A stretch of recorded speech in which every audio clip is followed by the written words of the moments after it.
I wanted to try and make this here video about something kind of close to my life, which is the right to say no. I think one of the things that not a lot of people might understand about my own particular struggle is that I don't generally have the right to say no in many situations that I've been placed in. I think in regards to like mental health, which is obviously what I'm talking about, people that are, diagnosed or whatever should have the right to say no to treatment, just like any other disease, like cancer or whatever else. Like they're not going to force you to take chemotherapy if you don't want to take chemotherapy. That's not the case with psychiatry. You don't have the right to say no, and it's on some very flawed thinking. So like the latest research on schizophrenia suggests that the problem is that the amygdala is enlarged and seems to be more active than, say, the frontal cortex. But there's a lot of things in theory of mind which comes into, well, why, the why is the amygdala larger, and what is it, and I'm being facetious because I already know, but what is it in the brain that bounces between all these different centers in the brain that somehow allows you to think, perceive, and see this video? So the way that psychiatric drugs work is by blocking neural transmitters and neural pathways in the brain. If you're unaware, your brain is like an electrical circuit with a series of neurons that fire real electrical circuit, like real electric charges from neuron to neuron to neuron, and it creates what's called a neural network. And that's how you think and move your body and all these other things that we're able to do.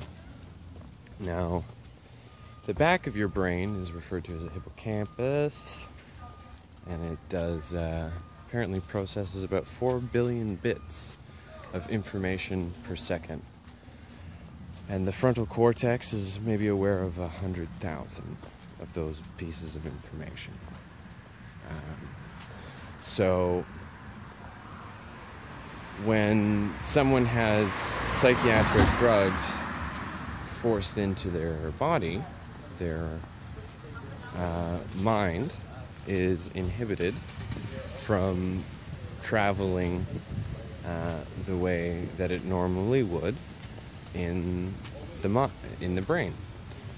And there's a difference between the mind and the brain, and that's something that I guess freaks people out, because then it really gets away from this whole, it really kind of destroys the whole idea of a godless universe. Because if the mind is non-physical and the brain is simply a vehicle that the mind operates within, then what are you? What am I? What's the difference?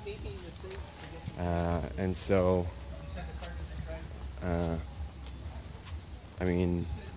because I don't have the right to say no to these methods of treatment that I disagree with, I have to suffer very real consequences of those treatments. One of those consequences is called brain zaps.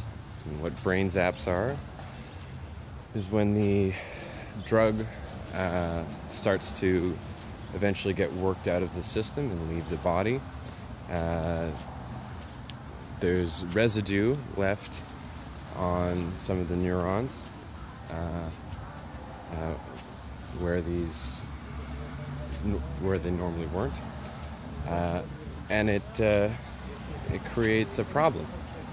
It creates a distortion in thinking and poor organization, because that's what the drugs do. They block the way your brain works. And so me wanting to advocate for at least my right to say no, I think should be fair, you know, like, it's such an unproven science, what psychiatry, you know, the fact that, like, psychiatry even claims to be a practice of medicine, you know, should, like, it's infuriating to me, because anybody that's actually looked at what psychiatry is, and how they arrive at their conclusions, can't honestly consider that to be, like, a real practice of medicine, because that's, you don't just make stuff up and say, oh, well, here's my theory, and I'm going to use this person that no one cares about as an experiment to try and understand things further. All mental illness is psychological. So the concept that, like, it's anything other than a psychological problem is very profitable for big drug companies. I mean, it's a way to shut up people that are different, that have different perspectives of society, that have revolutionary ideas. And it's a way to discredit someone as a person. And so, you know, I'm asking for the right to say no. And the simple fact is that, like, I should have the right to say no, just inherently.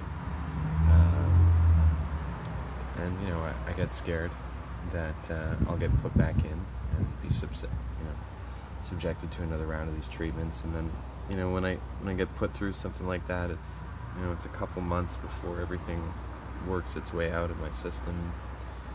And